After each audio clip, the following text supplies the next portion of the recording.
Hey guys, welcome back to the channel. ये JKSSB female supervisor का पहला mock test है। मैंने आपको इसकी पीडीएफ टेलीग्राम चैनल पे भेज दी थी। आई होप वहां पे आपने अपने आंसर्स लिख के रखे हैं, तो वो जहां पे भी आपने लिख के रखे हैं उनको आप सामने रखोगे और यहाँ पे आप आंसर्स को मैच करोगे और अपना स्कोर फिर बाद में आप शेयर कर लेना टेलीग्राम ग्रुप पे। इन केस आपने मॉक टेस्ट नहीं दिया है, आप पहली बार इस वीडियो को देख रहे हो, तो आप यहीं पे टेस्ट दे सकते हो। सामने कोई कॉपी वगैरह रख लो या कोई पेज वगैरह रख लो, उस पर आपको नोट डाउन करनी है। जैसे मैं पहला क्वेश्चन पढ़ूंगा, इसके ऑप्शन पढ़ूंगा, जो भी आपको आंसर लगता है वो आप वहां पे लिख के रखोगे। तो जब मैं आंसर बोलूंगा वहां पे आप मैच करोगे, उस हिसाब से आपको इजीली अपना स्कोर पता चलेगा। So without any further delay, let's get started. पहला क्वेश्चन है, was the first president of Indian national Congress. Indian national Congress का पहला प्रेसिडेंट कौन था? बाल गंगाधर तिलक, डब्ल्यूसी बैनर्जी, महात्मा गांधी और जवाहरलाल नेहरू। इसका जो करेक्ट आंसर है वो है पार्ट बी, डब्ल्यूसी बैनर्जी पहले प्रेसिडेंट थे आईएनसी की जो फॉर्म हुई थी 1885 में।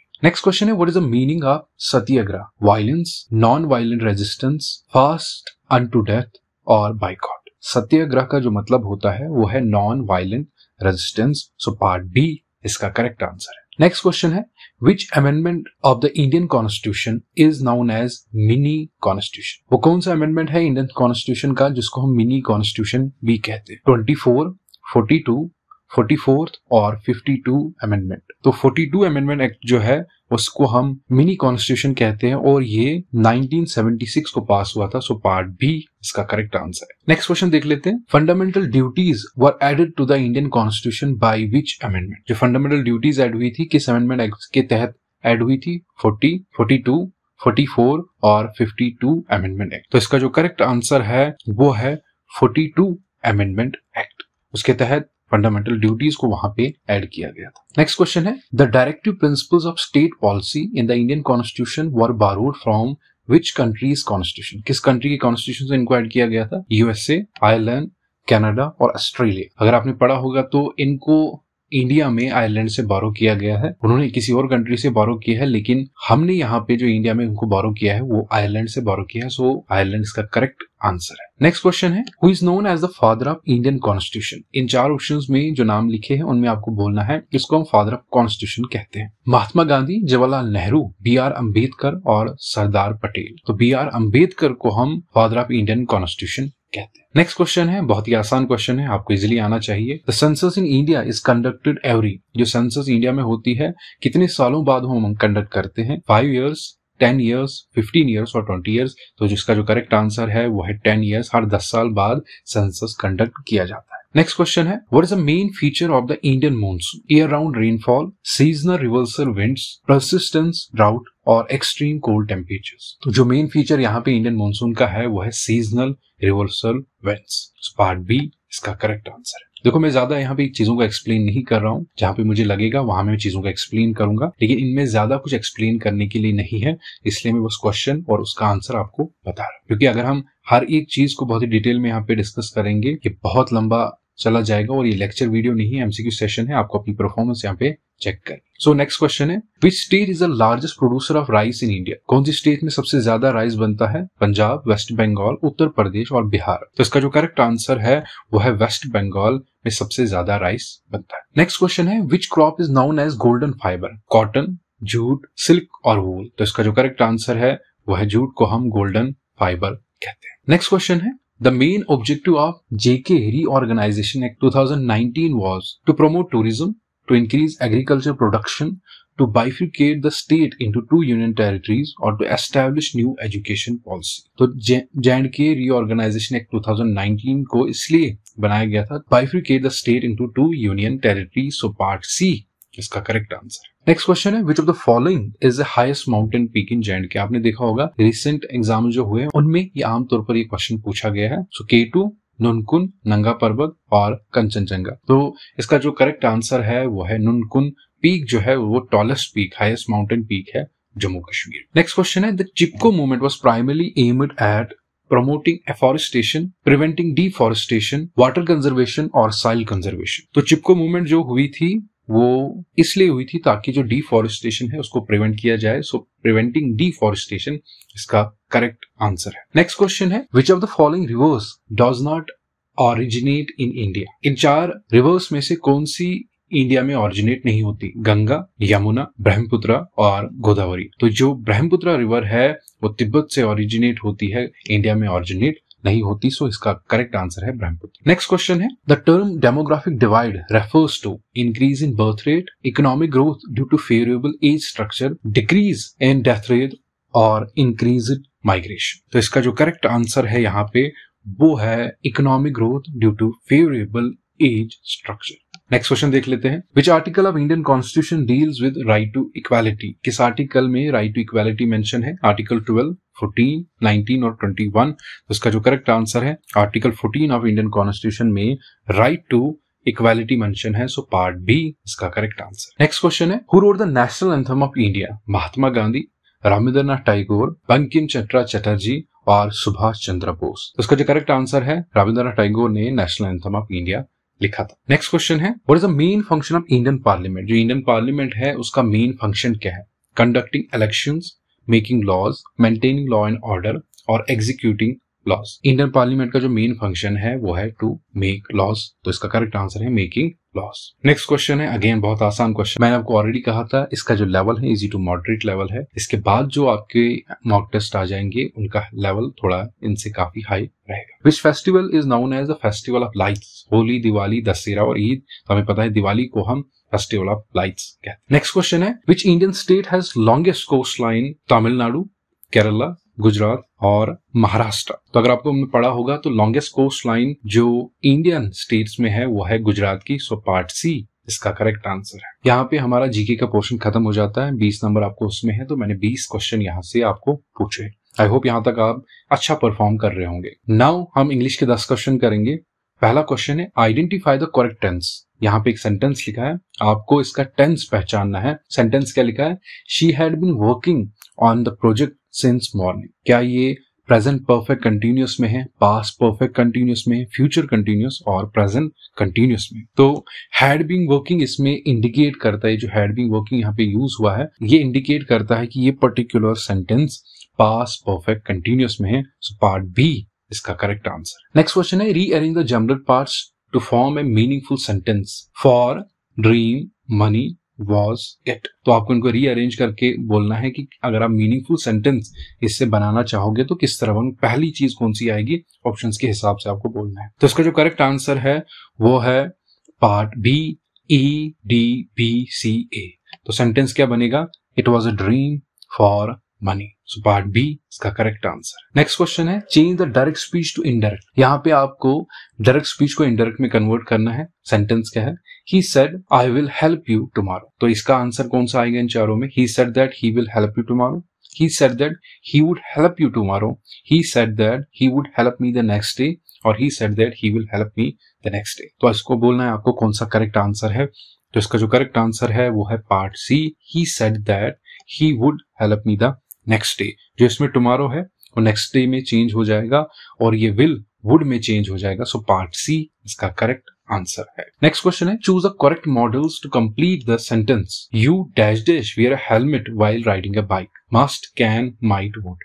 तो यहाँ पे इजीली आपको रिकॉग्नाइज हो जाएगा आंसर, वो है must. You must wear a helmet while riding a bike. Next question है, identify the type of clause. Sentence क्या है? इसमें आपको क्लॉज पहचानना है। The book that you give me is very interesting. क्या नाउन क्लॉज है, रिलेटिव क्लॉज है, एडवर्बल क्लॉज और मेन क्लॉज? तो इसका जो करेक्ट आंसर है वो है रिलेटिव क्लॉज। नेक्स्ट क्वेश्चन है, choose the correct synonym of abundant. Abundant का आपको करेक्ट सिनोनिम यहाँ पे चूज करना है। प्लेंटीफुल, स्कार्स, मीगर और फ्यू। एबुडेंट का मतलब आपको इजीली समझ आ जाएगा, उसका मतलब है प्लेंटीफुल। तो यहाँ पे पार्ट ए इसका करेक्ट आंसर है। नेक्स्ट क्वेश्चन है, choose a correct pair. Peace and dash dash are essential for a happy life. यहाँ पे करेक्ट पेयर आपको चूज करना है कि हार्मनी आएगा, वॉर आएगा, कंफ्लिक्ट आएगा, एंगर आएगा। तो ये जो करेक्ट सेंटेंस फॉर्म होता है यहाँ पे आपने आमतौर पर सुना होगा, peace and harmony are essential for a happy life. So part A इसका करेक्ट आंसर है। नेक्स्ट क्वेश्चन है, what does the idiom kick the bucket mean. जो किक द बकेट आइडियम है आपको बोलना है इसका क्या मतलब है। To die, to succeed, to leave suddenly और टू फील। तो इसका जो करेक्ट आंसर है वो है part A, to die, kick the bucket का मतलब होता है। नेक्स्ट क्वेश्चन है, choose a correct pre position. He was born dash dash a small village. अगर आपने प्री पोजिशन के बारे में पढ़ा होगा तो आपको पता होगा कि ऑन, एट, इन, टू या बाकी जो प्री पोजिशन है वो कहाँ पे यूज होते हैं। तो यहाँ पे जिसका करेक्ट आंसर है वो है part C, in he was born in a small village. Next question देख लेते हैं। Convert the sentence to a passive voice. और सेंटेंस क्या है? The teacher corrected the papers. अब आपको इसका पैसिव वॉइस बोलना है। ऑप्शंस क्या क्या है? The teacher was corrected bye the papers are corrected by the teachers, the paper are corrected by the teacher, और the papers will be corrected by the teacher। तो इसका जो करेक्ट आंसर है वो है part C, the papers were corrected by the teacher. यहां तक English का पोर्शन खत्म हो गया। 10 नंबर आपको इंग्लिश में से है, तो 10 क्वेश्चन मैंने पूछे। अब आपके यहाँ पे क्वांटिटी एप्टीट्यूड और जो बेसिक मैथमेटिक्स है आपका बेसिक अर्थमेटिक एंड रीजनिंग का पोर्शन, उससे मैंने 10 क्वेश्चन रखे हैं और कहां से मैंने वो क्वेश्चन पूछा है उसका टॉपिक भी मैंने यहाँ पे आपकी आसानी के लिए मेंशन किया हुआ है। तो क्वेश्चन नंबर 31 देख लेते हैं। What is the least common multiple LCM of 6 and 8? 24, 48, 12 और 16। आपको पता है अगर आप 6 का टेबल पढ़ोगे, 6 1 6, 6 2 12, 6 3 18, 6 4 24। इसी तरह 8 का टेबल पढ़ोगे, 8 1 8, 8 2 16 एंड 8 3 24। तो जो पहला मैच हो रहा है यहाँ पे वो 24 मैच हो रहा है। सो पार्ट ए 24 इसका करेक्ट आंसर है। नेक्स्ट क्वेश्चन मैंने परसेंटेज से पूछा है। If a shirt originally priced at $50 is on the sale for 30% off, what is the sale price? कि एक शर्ट की एक तरह से मार्केट प्राइस है 50 और उसको 30% की सेल पे रखा गया है। बताओ कि सेल प्राइस कितनी होगी, कितने में उसको बेचा जाएगा। तो आपको क्या करना है, जो यहाँ पे $50 है उसका आपको 30% निकालना है। तो 50 का 30% कितना होता है? वो होता है 15 के बराबर। अगर आप 50 का 30% निकालोगे, आपने परसेंटेज के बारे में मैंने डिटेल टॉपिक आपको दिया है, वो वीडियोस आप देख सकते हो। आपको क्या करना है, आपको लिखना है 30% ऑफ 50। तो 30% ऑफ 50 का क्या मतलब है कि आपको 30 डिवाइड बाय 100 करना है इंटू 50, तो वो आता है 15 के बराबर। इसका मतलब 30% ऑफ का मतलब है कि $50 में $15 ऑफ है, तो कितना बचेगा? 50 माइनस 15 कितना होता है? 35। तो सेल प्राइस कितनी होगी? 35। अगर आपने परसेंटेज या नंबर सिस्टम, एवरेज, इन पे टॉपिक्स नहीं देखे, आज हमने बेसिक अर्थमेटिक्स का पोर्शन वहां पे पूरा अपलोड कर दिया। वीडियो लेक्चर्स काफी डिटेल में है, वो वहां पे आप चेकआउट कर सकते हो। ये सारी चीजें आपको वहां पे क्लियर हो जाएंगी। नेक्स्ट क्वेश्चन देख लेते हैं। Find the average of numbers 10, 20, 30 and 40। Average में क्या करते हैं हम? Total number of observation divide by number of observation. इसका मतलब इन चार नंबर्स को आपको ऐड करना है। सो 20 प्लस 10 30, 30 प्लस 30 60, 60 प्लस 40 आता है 100। तो नंबर्स कितने हैं? 1 2 3 4 डिवाइड बाय 4 करना है, तो वो किसके बराबर आएगा? 25 के। 100 डिवाइड बाय 4 किसके बराबर होता है? 25। तो इनका एवरेज क्या निकलेगा? 25। नेक्स्ट क्वेश्चन है प्रॉफिट एंड लॉस से मैंने पूछा है। ये टॉपिक भी अपलोड है मेरी चैनल पे, वहां से आप चेकआउट कर सकते हो। A shopkeeper buys an item for $100 and sell it for $120। What is his profit percentage? Profit percentage आप कैसे निकालते हो? अगर आप पी की परसेंटेज निकालते हो तो आपको पता होगा कि प्रॉफिट परसेंटेज हम निकालते हैं profit divide by cost price into 100। तो प्रॉफिट परसेंटेज हम कैसे निकालते हैं? P divide by cost price into 100। तो प्रॉफिट परसेंटेज, प्रॉफिट कितना है? सबसे पहले अगर कोई चीज आपको पीछे से $100 में मिलती है, आप $120 में बेचते हो, तो 120 माइनस 100 आता है 20 के बराबर। तो प्रॉफिट यहाँ पे आपको 20 आया। डिवाइड बाय कॉस्ट प्राइस मतलब कितने में वो चीज पड़ रही है आपको? 100 में पड़ रही, तो डिवाइड बाय 100 इंटू 100। तो यहाँ पे आपको इंटू 100 करोगे तो 100 कैंसिल हो जाएगा, बचेगा यहाँ पे 20। तो प्रॉफिट परसेंटेज होगी 20%। जो यहाँ पे पार्ट सी है 20% इसका करेक्ट आंसर है। नेक्स्ट क्वेश्चन है if 3:4 equals to 6:x, what is the value of x? Ratio बीच में इक्वल्स टू है, इसका मतलब दोनों रेशियो। इस रेशियो को आप डिवाइड में भी लिख सकते हो। आप यहाँ पे 3 डिवाइड बाय 4 भी लिख सकते हो। इस तरह बीच में क्या आएगा? इक्वल टू का साइन आएगा और 6 डिवाइड बाय x। आप खुद ही देखो, ये x ऊपर आएगा, 6 4 24 डिवाइड बाय 3, तो ये आता है 8 के बराबर। सो पार्ट बी आपका करेक्ट आंसर है। नेक्स्ट क्वेश्चन है आपका टाइम एंड वर्क से। If 3 workers can complete a task in 12 days, अगर 3 वर्कर्स एक काम को 12 दिन में खत्म कर रहे हैं, तो 4 वर्कर्स को वो सेम काम कितने दिनों में खत्म हो जाएगा? टाइम एंड वर्क में मैंने आपको सिखाया बहुत अच्छे से। टोटल वर्क कितना है दोनों केसेस में? टोटल वर्क कितना है देखो, 3 इंटू 12 3 are 36। रिसेंटली हमने ये लेक्चर कंप्लीट किया है। 12 3 are 36, तो 36 मैन डेज आएंगे यहाँ पे वर्क। तो दोनों केस में वर्क जो होगा वो सेम होगा 36। अब 4 इंटू 4 है यहाँ पे number of workers into number of days equals to 36। तो 4 के साथ हम क्या मल्टीपल करेंगे? 36 आएगा। तो 9 करेंगे तो 9 4 36, तो इसका करेक्ट आंसर बन जाएगा 9। ये चीज मैंने कैसे की है ये मैंने अपने लेक्चर्स में आपको मेंशन कर दी है। इसको हम कहते हैं, ये कांस्टेंट वर्क के अंदर भी आता है। ये मैंने अपने लेक्चर्स में बहुत डिटेल में सिखाया, तो वहां से आप इस चीज को सीख सकते हो इनकेस आपको नहीं आता। अदरवाइज ये बहुत आसान क्वेश्चन है, टाइम एंड वर्क का, कोई कॉम्प्लिकेटेड क्वेश्चन नहीं। नेक्स्ट क्वेश्चन मैंने नंबर सीरीज से पूछा है। क्वेश्चन क्या है यहाँ पे, what is the next number in the series 2, 6, 12 and 20। Next number क्या है आपको यहाँ पे बोलना है। देखो 6 - 2 कितना आता है यहाँ पे 4, 12 - 6 6, 20 - 12 8। आप देख रहे हो यहाँ पे जो हर बार नंबर्स में डिफरेंस आ रहा है, ऐसे 4, 6, 8 दो बढ़ रहे, तो अगला नंबर क्या होगा 10 डिफरेंस होगा। और आप देख रहे हो कि हर बार ये डिफरेंस ऐड होके अगला नंबर आ रहा है। 2 + 4 6 आ रहा है, देखो 6 + 6 12 आ रहा है, 12 + 8 20 आ रहा है, तो 20 + 10 कितना होगा 30। तो इसका करेक्ट आंसर है 30। यहाँ मैंने 2 बार ऑप्शंस को रिपीट किया है, तो सॉरी, यहाँ पे इस क्वेश्चन का जो करेक्ट आंसर है वो है 30। दोनों को ऑप्शंस में मैंने मेंशन किया है, तो कोई प्रॉब्लम की बात नहीं है। ऑप्शन यहाँ पे जो है करेक्ट आंसर एक ऑप्शन मेंशन है। नेक्स्ट क्वेश्चन जो मैंने पूछा है लेटर सीरीज से पूछा है, what is the next letter in the series ACEG, और आपको बोलना आगे क्या आएगा। बहुत आसान क्वेश्चन है। ए के बाद क्या आता है B, मैंने स्किप किया है और आया लिखा है C के बाद आता है D, इसका मतलब हर बार एक एक लेटर स्किप होता है और अगला लेटर आता है। तो लास्ट लेटर यहाँ पे क्या है G के बाद आता है H को हमें स्किप करना है, नेक्स्ट लेटर क्या आएगा I, तो पार्ट A I इसका करेक्ट आंसर है। आई होप यहां तक आपको समझ आ गया होगा। ये IJKL लिखना था यहाँ पे, अगेन ये I यहाँ पे आ गया है। जब मैंने पेपर बनाया था तो वहां पे ये लिखने में मिस्टेक हो गई, लेकिन ऑप्शन जो करेक्ट ऑप्शन है वो चीजें मेंशन होनी चाहिए। ऐसा ना हो कि कोई करेक्ट ऑप्शन मेंशन नहीं है, वो चीजें मेंशन है। कोडिंग एंड डिकोडिंग का क्वेश्चन है next. In a certain code bear is written as DFCT and how is the line written in that code. अगर बियर को हम कैसे लिख सकते हैं DFCT, तो लाइन को इस कोडिंग के हिसाब से किस तरह लिखा जा सकता है। तो इसका मतलब सबसे पहले आपको बियर लिखना है। देखो यहाँ पे मैंने लिखा बियर एंड DFCT। अब देखेंगे क्या, देखो B के बाद आता है C, एक इनने स्किप किया है, लिखा है D।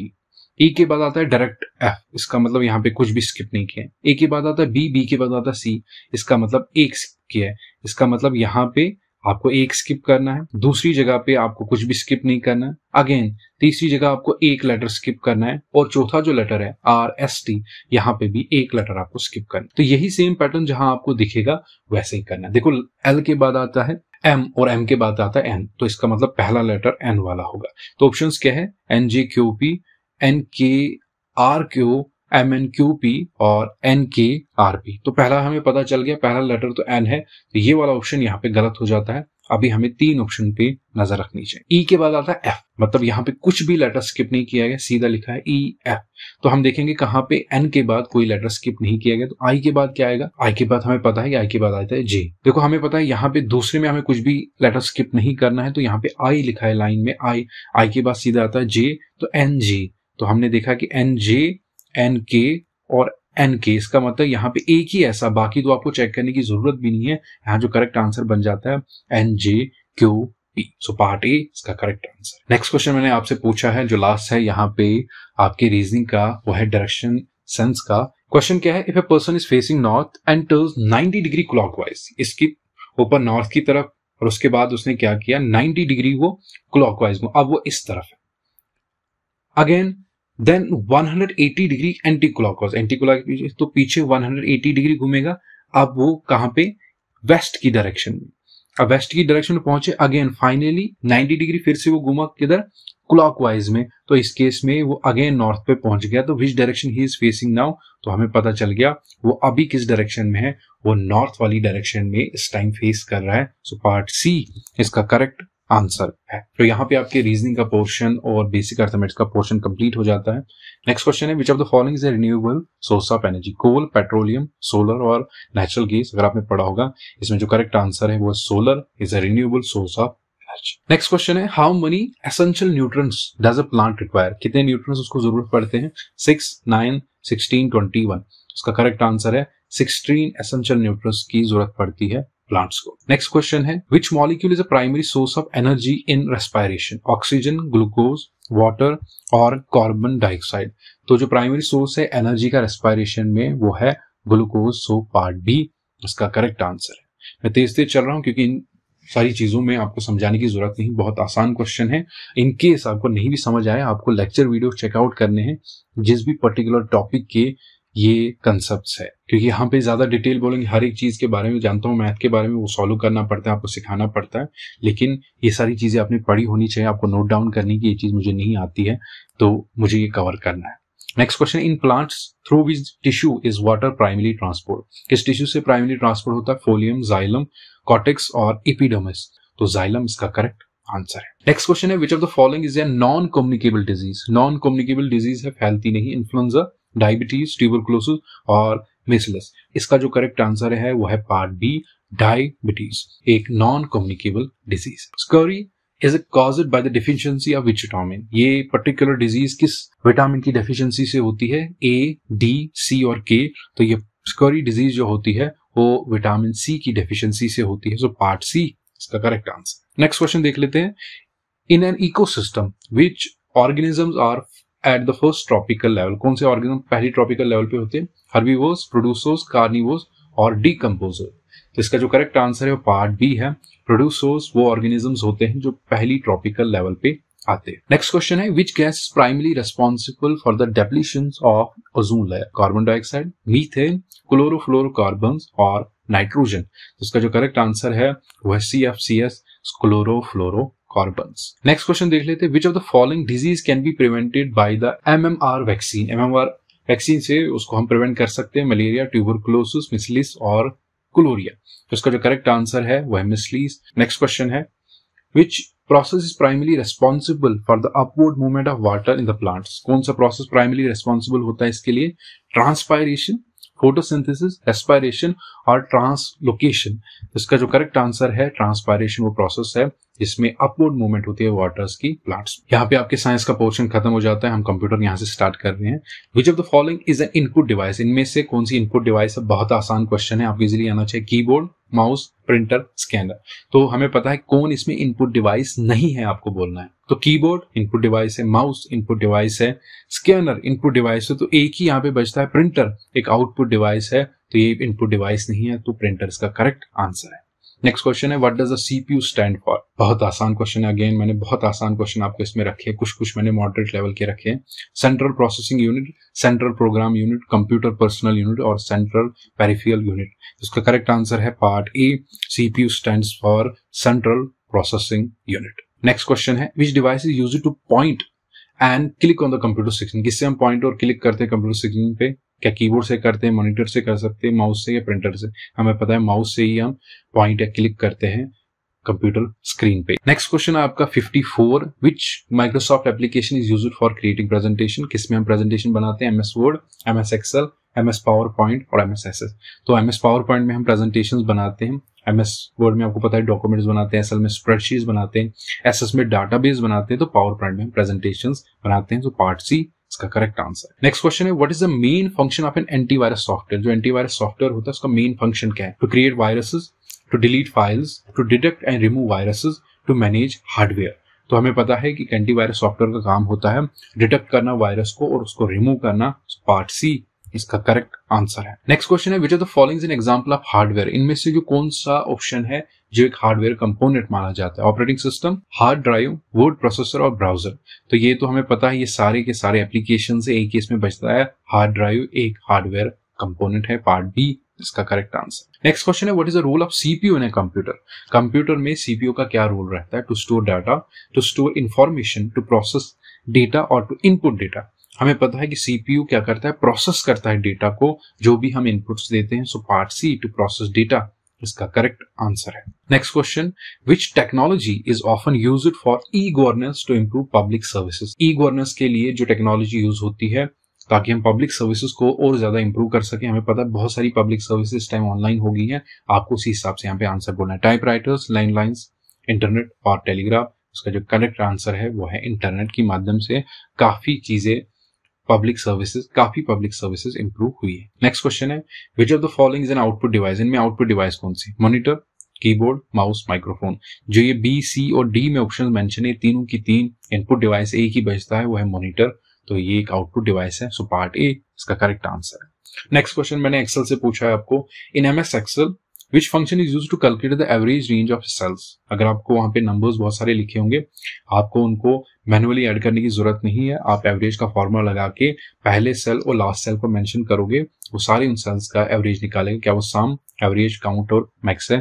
तो करेक्ट आंसर इसका एवरेज, वो पर्टिकुलर फॉर्मूला वहां पे यूज करोगे। सो यहां तक आपका था कंप्यूटर साइंस का सेशन, हमें पता है कि इसमें ज्यादातर हर एक चैप्टर में जीके को छोड़ के सभी में 10-10 नंबर है और आपके जीके के पोर्शन में 20 नंबर है और 60 नंबर आपके स्पेशलाइजेशन में है। तो यहाँ तक आपका सारा कवर हो जाता है, यहाँ से आपकी स्पेशलाइजेशन शुरू हो जाती है और यूनिट बेस पे हर एक यूनिट में से 10-10 क्वेश्चन मैंने यहाँ पे आपको रखे। आई होप यहाँ तक आपने अच्छा परफॉर्म किया होगा, वो आपकी स्पेशलाइजेशन आएगी, इंशाल्लाह आप उसमें भी अच्छा परफॉर्म करोगे। नेक्स्ट क्वेश्चन है, which of the following is an characteristics of a community. कौन सा इसमें कैरेक्टरिस्टिक्स नहीं है कम्युनिटी का?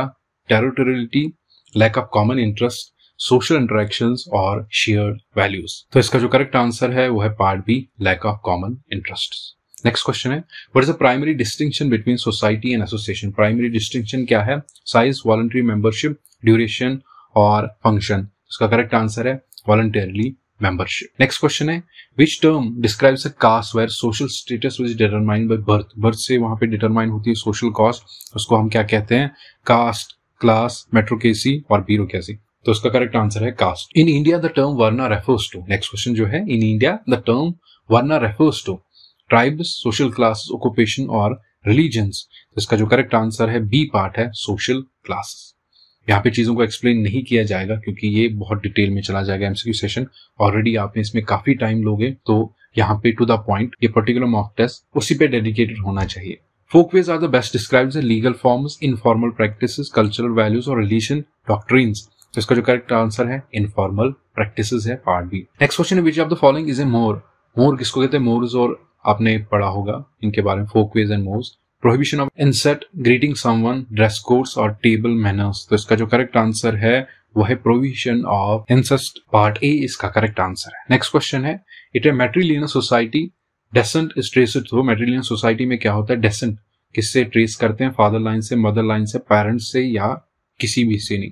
तो हमें पता है इसे मैट्रिलिनियर लिखा है तो ये मदर लाइन से ट्रेस किया जाता है वहां पे डिसेंडेंट्स को। नेक्स्ट क्वेश्चन है, which type of family consists of parents and their childrens whole. किस फैमिली में खाली पेरेंट्स और उसके चिल्ड्रंस आते हैं? Nuclear family, extended family, joint family और ब्लेंडेड फैमिली। तो इसका जो करेक्ट आंसर है वो है न्यूक्लियर फैमिली। नेक्स्ट क्वेश्चन है, industrialization is primarily associated with agrarian society, urbanization, traditional economies और सबसिस्टेंस फार्मिंग। तो इसका जो करेक्ट आंसर है वो है urbanization। नेक्स्ट क्वेश्चन देखते हैं, ग्लोबलाइजेशन इज कैरेक्टराइज्ड बाय, मतलब इसके फीचर्स क्या है?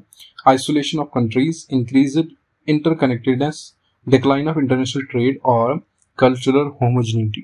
इसका जो करेक्ट आंसर है वो है increased interconnectedness. Which of the following is the primary cause of gender inequality?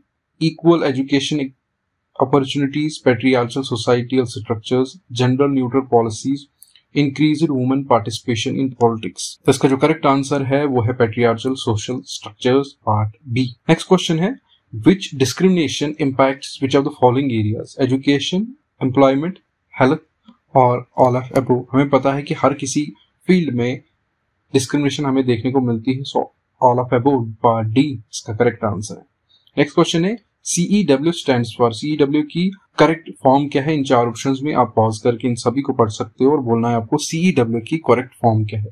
तो CEW की करेक्ट फॉर्म है कन्वेंशन और elimination of all forms of discrimination against women. Next question है, the principle of gender equality is most closely associated with economic policies, human rights, political strategies और environmental laws. तो इसका जो correct answer है वो है part B, human rights. Next question है, according to Freud, which stage characterized by Oedipus complex? Oral stage, anal stage, phallic stage और latency stage. वो है इसका करेक्ट आंसर है फैलिक स्टेज। नेक्स्ट क्वेश्चन है, Erikson stage of identity versus role confusion occurs during infancy, adolescence, middle adulthood और late adulthood. तो adolescence में ये पर्टिकुलर चीज आती है, सो पार्ट बी इसका करेक्ट आंसर।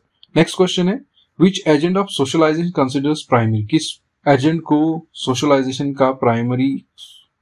तो फैमिली, मीडिया, पियर्स और स्कूल। तो हमें पता है इसका करेक्ट आंसर है part A, family. Next question है, आमतौर पर मैंने बहुत बार आपसे पूछा है टॉपिक टेस्ट सीरीज में, the concept of looking glass self was introduced by. ये कंसेप्ट किसने दिया था? Sigmund Freud, Erik Erikson, Charles Hunter Cooley और जॉर्ज हर्बर्ट मीयर। तो इसको चार्ल्स हंटर ने दिया था, पार्ट सी इसका करेक्ट आंसर है। नेक्स्ट क्वेश्चन है, which order is characterized by persistence, excessive worry about various aspects of life, phobia, generalized anxiety disorder, panic disorder, obsessive compulsive disorder. तो इसका जो करेक्ट आंसर है यहाँ पे वो है generalized anxiety disorder. Next question है PTSD is commonly associated with obsessive thoughts, traumatic events, panic attacks और generalized anxiety। इसका जो करेक्ट आंसर है वो है traumatic events। नेक्स्ट क्वेश्चन है which year was the Universal Declaration of Human Rights adopted by United Nations General Assembly? 1945, 40, 1948 और 1960। तो इसका जो करेक्ट आंसर है 1948। नेक्स्ट क्वेश्चन है which article of Universal Declaration of Human Rights declares there, किस right में ये मेंशन है? All humans are born free, equal in dignity and rights, article 1, 2, 3 और 4। इसका जो करेक्ट आंसर है वो पार्ट ए है। आर्टिकल 1 में ये मेंशन है all human beings are born free, equal in dignity and rights. Next question है the concept of gender refers to, gender जो कंसेप्ट है उसका क्या मतलब है? तो इसका जो मतलब यहाँ इन 4 ऑप्शंस में है वो है social and cultural rules and behaviours. मैं बहुत तेज चल रहा हूँ क्योंकि इसमें ज्यादा चीजें एक्सप्लेन करने की नहीं है। मॉक टेस्ट इस हिसाब से मुझे लगता है 2 घंटे छोड़ो, अब ये 4 घंटे तक चला जाएगा और हर चीज के बारे में एक्सप्लेनेशन होगी। इनकेस अगर आपने मेरे टॉपिक टेस्ट नहीं दिए हैं जो मैंने प्रिपेयर किया आपके लिए, और टॉपिक टेस्ट आप जरूर देना, वहां पे जो भी टर्म्स आती है उनकी एक्सप्लेनेशन भी मैंने साथ साथ में दी है जहां मुझे लगा है कि बताना जरूरी है। सो नेक्स्ट क्वेश्चन देख लेते हैं। 84 क्वेश्चन है sexual division of labour refers to, इसका क्या मतलब है? Equal distribution of jobs between man and women, legal requirements of job assignments, different rules assigned to men and women based on gender और occupational segregation of age। तो हमें पता है sexual division of labor का मतलब होता है difference या different role assigned to men and women based on gender। next question है which international treaty focuses specially on the rights of women? कौन सी treaty specially rights of women पे focus करती है? CEDAW, CRC, ICCPR, ICSCR। इसका जो correct answer है CEDAW ऐसी treaty है जो राइट्स ऑफ वुमेन्स पे स्पेशली फोकस करती है। नेक्स्ट क्वेश्चन है which of the following is a key focus of convention on the rights of children? CRC, economic rights of children, political participation of children, protection from exploitation and abuse, employment opportunities for children. तो इसका जो correct answer है वो है part C, protection from exploitation and abuse. Next question है child labour is defined as any work done by children, work that deprives children of their childhood potential and dignity, part-time work done by children और vocational training for children। तो इसका जो correct answer है वो है work that deprives child of their childhood potential and dignity, part B इसका correct answer. Question number 88 है female foeticide से, फीमेल फेटिसाइड का क्या मतलब है? देखो फीमेल फेटिसाइड का क्या मतलब है, इन 4 ऑप्शंस को आपको पॉज करके पढ़ना है, बोलना करेक्ट आंसर क्या है। तो इसका जो करेक्ट आंसर है वो यहाँ पे है the practising of aborting a fetus because it is a female। Next question है what is the primary cause of drug addiction among teenagers? जो टीनेज होते हैं उनका प्राइमरी कॉज क्या है ड्रग एडिक्शन का? 4 ऑप्शन है, आपको बोलना है क्या है। तो इसका जो करेक्ट आंसर है वो है ऑल ऑफ अबव। जो 4 ऑप्शन यहाँ पे मेंशन है peer pressure, mental health issues, family problem, ये सारी प्राइमरी कॉज है ड्रग एडिक्शन का जो इस टाइम टीनेजर्स में होता है। नेक्स्ट क्वेश्चन है इन्फेंटिसाइड रेफर्स टू, इन्फेंटिसाइड का क्या मतलब है? एक आसान सी टर्म है जहां आपको इजीली समझ आना चाहिए। इन्फेंटिसाइड और फेटिसाइड में फर्क है। इन्फेंटिसाइड का मतलब होता है the intentional killing of infants. तो फीमेल इन्फेंटिसाइड लिखा होगा तो फीमेल चिल्ड्रंस, और इन्फेंटिसाइड लिखा है तो इन्फेंट जो भी होगा मेल और फीमेल दोनों की इंटेंशनल किलिंग को हम कहते हैं। नेक्स्ट क्वेश्चन है which of the following is a major cause of poverty in developing countries? क्या मेन कॉज है इन 4 ऑप्शंस में? तो इसका जो करेक्ट आंसर है वो है part A, rapid population growth एक प्राइमरी कॉज है पॉवर्टी का डेवलपिंग कंट्रीज में। नेक्स्ट क्वेश्चन है unemployment can be defined as, unemployment हम किसको कह सकते हैं? देखो जो भी ऑप्शन दिए हैं उन ऑप्शन के तहत आपको आंसर बोलना है। अगर आपने कोई कंसेप्ट पढ़ा है डिटेल में पढ़ा है लेकिन ऑप्शंस के हिसाब से बोलना है कौन सा मैच कर रहा है। उसका जो करेक्ट आंसर है यहाँ पे वो है part B, the state of being jobless despite active seeking work. Next question है 93 वाला क्वेश्चन है what is the primary consequence of population explosion? Primary consequence क्या है इसका?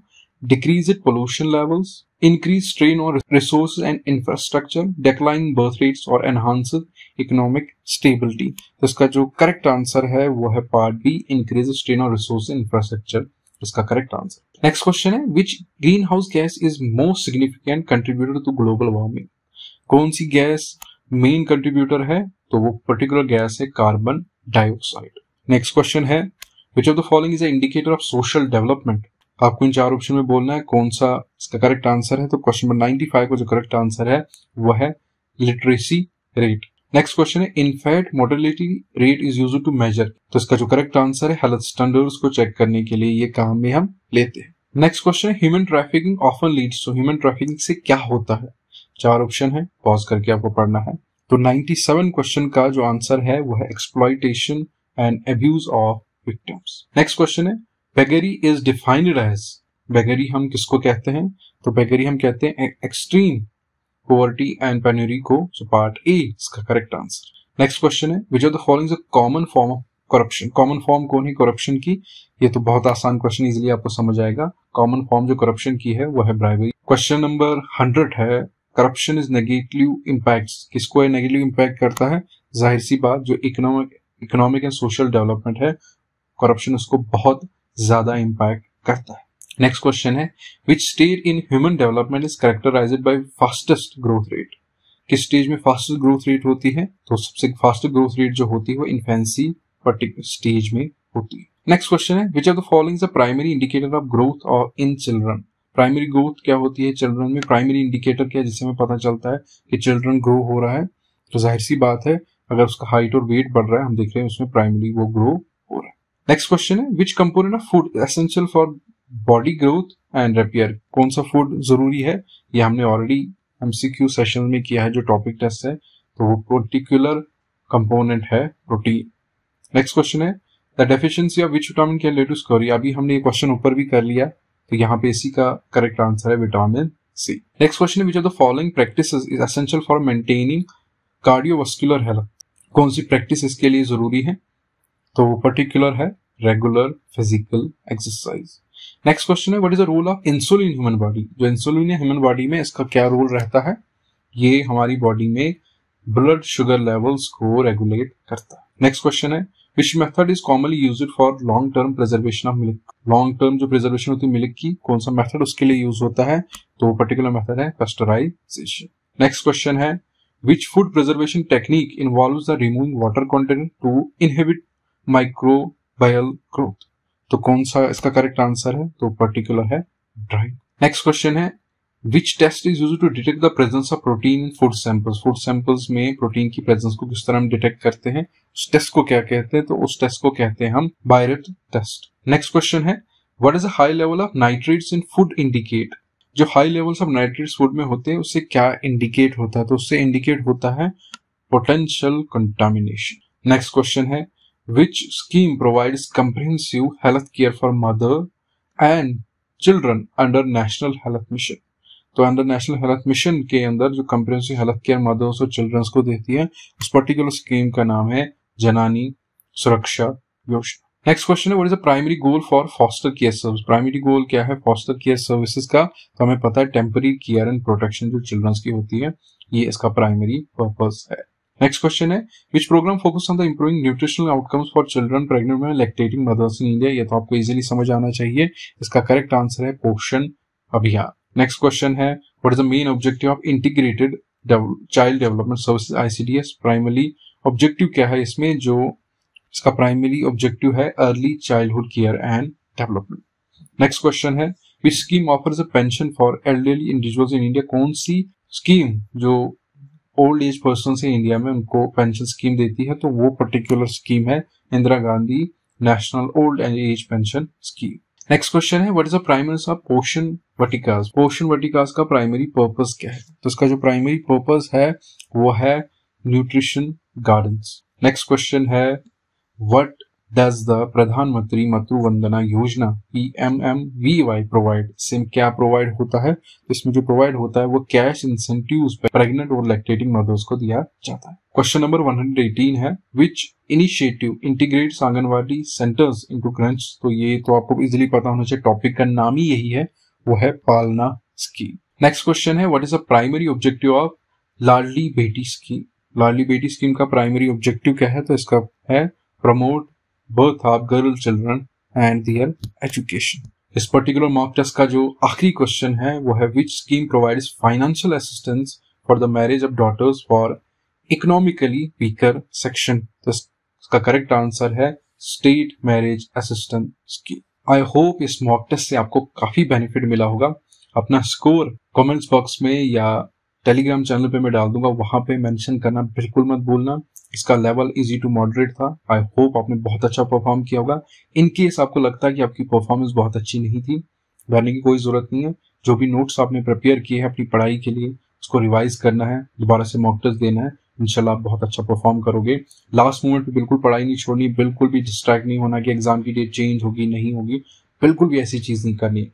जो एग्जाम की डेट है वो रखो माइंड में कि यही एग्जाम की डेट है, तब तक मेरा सारा कुछ रेडी होना चाहिए। सो अगर आपको वीडियो पसंद आती है तो वीडियो को जरूर लाइक कर देना, चैनल को सब्सक्राइब कर देना। मिलते हैं अगली वीडियो में इसी तरह के एक टॉपिक के साथ।